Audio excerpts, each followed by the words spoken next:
नमस्कार, स्वागत है आपके अपने चैनल 5G एजुकेशन में। आज हम 8th ग्रेड अभ्यास पुस्तिका विज्ञान कक्षा 8वीं के बहुत ही महत्वपूर्ण पाठ को पढ़ने जा रहे हैं। यह बुक हमें सत्र 2024-25 हेतु मध्य प्रदेश राज्य शिक्षा केंद्र भोपाल से प्राप्त हुई है। ये सत्र 2024-25 की बुक, जिसमें पाठ 1 फसल उत्पादन एवं प्रबंध से लेकर पाठ 13 प्रकाश तक इस बुक में दिया गया है। आइए बारी बारी से हम इन पाठों का अध्ययन करते हैं। अध्याय 1 फसल उत्पादन एवं प्रबंध। ये पाठ की पूर्व तैयारी, इसे आप एक बार अवश्य पढ़ लें ताकि प्रश्न आपको आसानी से समझ में आ सकें। जैसे इसमें दिया है, उपकरण कृषि में उपयोग आने वाले उपकरणों को छांट कर लिखना है। जैसे ट्रैक्टर, कुदाली, साइलो, सीड्रिल, बस, तालाब, इतनी चीज़ दी है। इसमें से कृषि के लिए कौन सी उपयोग आती है? जैसे हल भी है, ट्रैक्टर भी है, कुदाली और सीड्रिल, ये कृषि के उपकरण हैं। ठीक है, आगे देखते हैं। यदि कोई और उपकरण आपने देखे हैं तो यहाँ पर लिखना है। क्या क्या देखे हमने? हंसिया, फावड़ा, कल्टीवेटर, हार्वेस्टर। ठीक है, इनके अलावा आगे देखते हैं। चलो फसल बोएं, ये चित्र दिया हुआ है। इसमें क्या है, जो बॉक्स खाली है उसमें निम्नलिखित शब्दों से चयन कर लिखना है। जैसे बुआई, खाद एवं उर्वरक देना, भंडारण, खरपतवार से सुरक्षा, इसको क्रम से लिखना है। जैसे मिट्टी तैयार करेंगे सबसे पहले, उसके बाद क्या करेंगे? बुआई करेंगे। बुआई के बाद में क्या? खाद एवं उर्वरक देंगे। फिर क्या करेंगे? उसमें सिंचाई करेंगे। सिंचाई होने के बाद जब पौधे हल्के से बढ़ जाएंगे तो खरपतवार से सुरक्षा करेंगे। ठीक है, इसके लिए खरपतवार नाशक डालेंगे, है ना। फिर उसकी कटाई करेंगे और फिर उसका भंडारण करेंगे। इस प्रकार ये क्रम आ जाएगा। प्रश्न क्रमांक 1 देखते हैं। सही विकल्प के आगे राइट का निशान लगाएं। प्रश्न 1 है, गेहूं, चना तथा मटर की फसल उगाने की समय अवधि है। कब है? अक्टूबर से मार्च माह में। ठीक है, 20 का राइट आंसर है। पहली, जल की कमी वाले क्षेत्र में रहती है, वह सिंचाई के लिए किस विधि का उपयोग करे कि जल व्यवस्था ना होकर सीधे पौधों की जल व्यर्थ ना होकर सीधे पौधों की जड़ों में मिले, है ना। तो कौन सा उपयोग करेगी वो? ड्रिप तंत्र का, है ना। ड्रिप के द्वारा डायरेक्ट पानी पौधों पर जाता है ना, और पानी व्यर्थ नहीं होता। ठीक है, नेक्स्ट देखते हैं। बूझो ने अपने खेत में लगातार उर्वरक का उपयोग किया। कुछ वर्षों पश्चात उसके खेत में फसल की पैदावार कम होने लगी। पहेली ने उसे अपने खेत में जैविक खाद का उपयोग करने की सलाह दी। जैविक खाद के बारे में सही कथन है। क्या है? ये दिया है, इसमें मिट्टी की जल धारण क्षमता में वृद्धि होती है। सही है। इसमें मित्र जीवाणुओं की संख्या में वृद्धि होती है। सही है। तो कथन इसका ए और बी दोनों सही है, तो सी इसका राइट आंसर आ जाएगा। नेक्स्ट देखते हैं। कृषि कार्य में किस यंत्र द्वारा बुआई करने से समय एवं श्रम की बचत होती है? तो कल्टीवेटर, हल द्वारा, कंबाइन द्वारा या सीड्रिल द्वारा? तो सीड्रिल द्वारा बोने पर समय की बचत होती है। नेक्स्ट प्रश्न देखते हैं। मिट्टी प्लस गोबर की खाद है। ए में मिट्टी प्लस यूरिया है, मिट्टी है। तो उपरोक्त चित्र में गमले ए, बी तथा सी में चने के बीज को अंकुरित कर लगाया गया। बताइए कि किस गमले के पौधे का चयन अधिक स्वास्थ्य वर्धक होगा? तो भैया गमले ए में, जिसमें मिट्टी और गोबर की खाद है, ये जैविक खेती हो गई, इसमें अधिक स्वास्थ्यवर्धक पौधे तैयार होंगे। ठीक है, नेक्स्ट प्रश्न है। दिए गए शब्दों में से चुनकर रिक्त स्थानों की पूर्ति करना है। नीम की सूखी पत्तियां हैं, छिड़काव तंत्र है, मछली, खरपतवारनाशी और ह्यूमस। बूझो द्वारा अपने असमतल खेत में सिंचाई के लिए खाली स्थान उपयोग किया जाता है। तो क्या? छिड़काव तंत्र का। पहली, समुद्र तटीय क्षेत्र में रहती है, इसके परिवार के सभी सदस्य खाली स्थान का मुख्य आहार के रूप में उपयोग करते हैं। तो मछली का। ठीक है। खाद में मिट्टी को खालिस्तान प्रचुर मात्रा में प्राप्त होता है। क्या? ह्यूमस। ठीक है, खालिस्तान में ये भरेंगे ह्यूमस। बूझो ने अपने खेत में गेहूं की फसल के साथ अन्य अवांछित पौधे को भी उगते हुए देखा। इन अवांछित पौधों को हटाने के लिए बूझो खालिस्तान का उपयोग करेगा। क्या करेगा? खरपतवार नाशक का, है ना। नेक्स्ट है। घरों में अनाज के भंडारण में खालिस्तान का उपयोग किया जाता है। तो नीम की सूखी पत्तियों का उपयोग किया जाता है। यहाँ सूखी लिख लेंगे। ठीक है, नेक्स्ट है। अति लघु उत्तरीय प्रश्न है। प्रश्न 3 है, भारत देश में फसल की कटाई के समय कुछ विशेष पर्व मनाए जाते हैं, कोई 2 पर्वों के नाम लिखना है। तो आंसर आ जाएगा, भारत देश में फसलों की कटाई के समय में पोंगल, बैसाखी, होली, दीपावली एवं बिहू आदि त्यौहार मनाए जाते हैं। प्रश्न नंबर 4 है, निम्नलिखित फसलों में से रबी एवं खरीफ की फसलों को छांटना है। चना, धान, चना, मक्का, सोयाबीन, मटर, मूंगफली दिया हुआ है, जिसमें रबी की फसल क्या है, चना और मटर है। खरीफ की फसल धान, मक्का, सोयाबीन, मूंगफली है। खरीफ की फसल को आप याद रख सकते हैं जब बरसात अधिक होती है। ठीक है।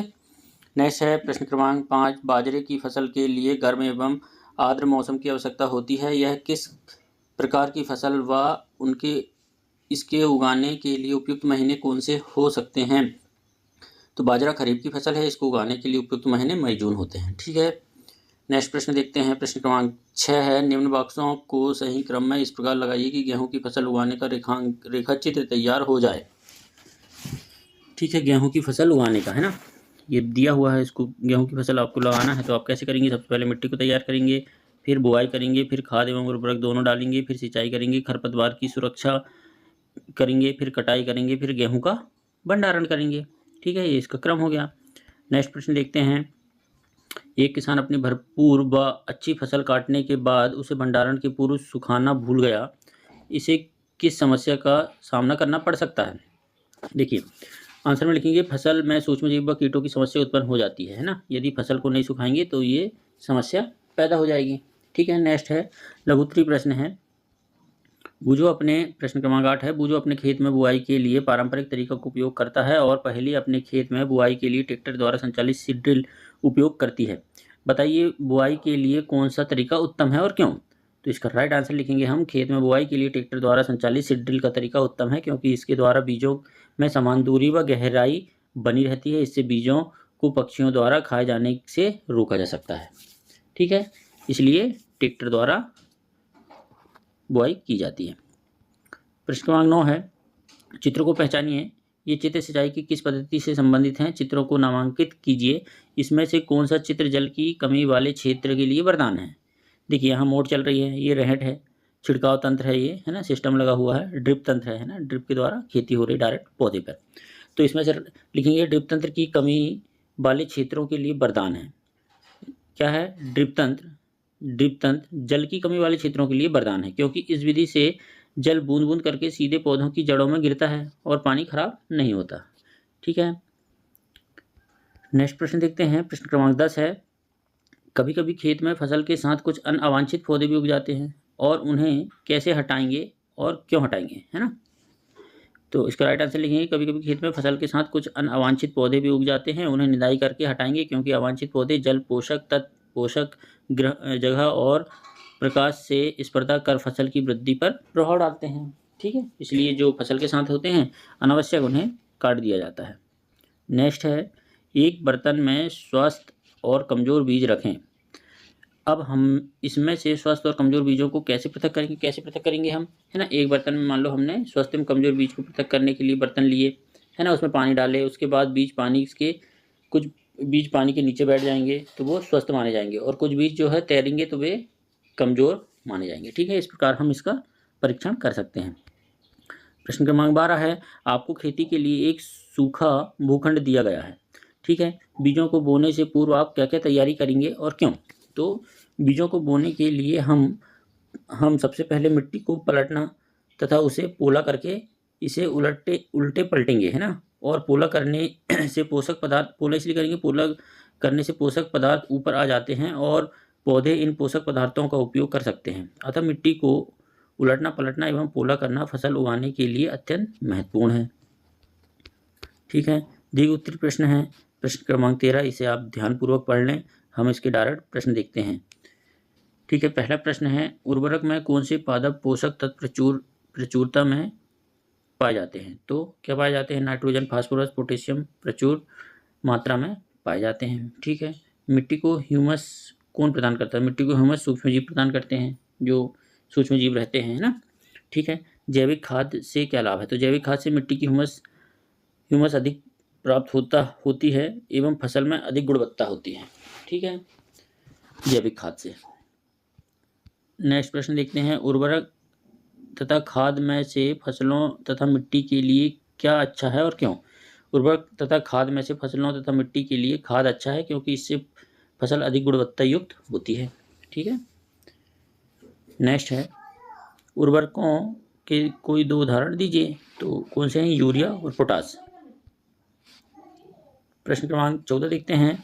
अनुकूल जलवायु परिस्थितियां, उचित खाद व उर्वरकों के उपयोग के बाद भी किसान को फसल की अच्छी उपज प्राप्त नहीं हुई, इसके संभावित कारण लिखिए। तो क्या है संभावित कारण? नंबर 1, किसान द्वारा अच्छी गुणवत्ता वाले बीज नहीं बोए गए। ठीक है, किसान द्वारा खादों उर्वरकों का सही प्रकार से चयन नहीं किया गया। ठीक है, फसल रोगग्रस्त, सूखाग्रस्त एवं बाढ़ग्रस्त के कारण, है ना, खरपतवार की मात्रा अधिक होने के कारण, ये अन्य संभावित कारण हैं। ठीक है, प्रश्न क्रमांक 15 देखते हैं। एक किसान द्वारा फसल बोने के लिए ऐसे खेत को चुना गया जहां कई वर्षों से किसी भी जीव जंतु व पेड़ पौधों की पूर्णतः अनुपस्थिति रही। खेती करने के लिए किसान द्वारा मिट्टी को जोता गया, मौसम भी अनुकूल था, परंतु फिर भी अपेक्षित परिणाम प्राप्त नहीं हुए। इसके क्या संभावित कारण हैं? तो इसका आंसर लिखेंगे गुणवत्ता युक्त बीज, खाद एवं उर्वरक, सिंचाई, दवाई का उपयोग नहीं किया गया, है ना, आदि कारण से किसान को अपेक्षित परिणाम प्राप्त नहीं हुए। ठीक है, नेक्स्ट प्रश्न देखते हैं। यदि आप इस उसकी जगह होते तो अपेक्षित परिणाम के लिए आप क्या प्रयास करते? तो इसका आंसर लिखेंगे यदि मैं आपकी जगह होता तो गुणवत्ता युक्त बीज का उपयोग करता एवं आवश्यकता अनुसार खाद एवं उर्वरक का उपयोग करता, समय समय पर दवाई, सिंचाई, निराई एवं कटाई का कार्य पूर्ण कराता। ठीक है, ये इसके राइट आंसर हो जाएंगे। देखिए इसमें पाठ्य में प्रोजेक्ट कार्य दिया हुआ है। प्रोजेक्ट कार्य देखते हैं। इसका प्रोजेक्ट कार्य देखते हैं। मूंग अथवा चने के बीज लेकर उन्हें गीली रुई अथवा कपड़े में लपेट कर रखिए और होने वाले परिवर्तन की तालिका को नोट करना है। ठीक है, ये क्रमांक है, समय दिया है 24 घंटे, 2 दिन, 5 दिन, 10 दिन। तो इस प्रकार आप लिखेंगे कि कितने घंटे में कौन अंकुरित हो रहा है और कौन पौधा बन रहा है। ठीक है, नेक्स्ट है बीजों के अंकुरण की विभिन्न व्यवस्थाओं का आपने जो आकलन किया है, अवलोकन किया है, उसका चित्र बनाना है। तो देखिए ये मूंग लिए, फिर ये हल्का संकुरित हुआ, ये छोटा पौधा तैयार हुआ, फिर ये मूंग का पौधा तैयार हुआ। इस प्रकार हम अंकुरण की विभिन्न अवस्थाओं को दर्शा सकते हैं। प्रोजेक्ट कार्य 2 देखते हैं। किसी खेत, पौधशाला, नर्सरी, है ना, अथवा बगीचों का भ्रमण कीजिए तथा निम्नलिखित जानकारी प्राप्त कीजिए। बीज का चयन का महत्व, सिंचाई की विधियाँ, अधिक शीत, अधिक गर्मी व अधिक वर्षा का पौधों पर प्रभाव, उपयोग में आने वाले उर्वरक एवं खाद, व्यावसायिक उपयोग। तो अच्छी फसल के लिए, है ना, बीज चयन का महत्व क्यों है? अच्छी फसल के लिए। दूसरा है सिंचाई की विधियाँ हैं ड्रिप तंत्र और छिड़काव तंत्र। फिर है प्रश्न 3 पूछा, अधिक शीत, अधिक गर्मी व अधिक वर्षा का पौधों पर प्रभाव। तो अधिक गर्मी, अधिक शीत, अधिक वर्षा पर पौधे खराब होते हैं। और फिर चौथा पूछा है उपयोग में आने वाले उर्वरक एवं खाद। तो यूरिया, पोटाश उर्वरक, गोबर खाद का उपयोग। व्यावसायिक उपयोग में आय के प्रमुख स्रोत हैं। कृषि में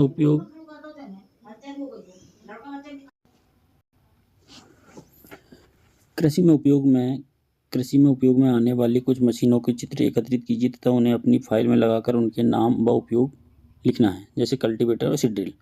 तो फाइल में आप इनके चित्र चिपका लें। पानी की कमी वाले क्षेत्रों में सिंचाई की किस विधि का उपयोग किया जाता है? तो ड्रिप तंत्र विधि, छिड़काव तंत्र विधि का, है ना। नेक्स्ट है कुछ पौधों को खेत में रोपित करने से पूर्व नर्सरी में क्यों उगाया जाता है? पौधशाला में, है ना।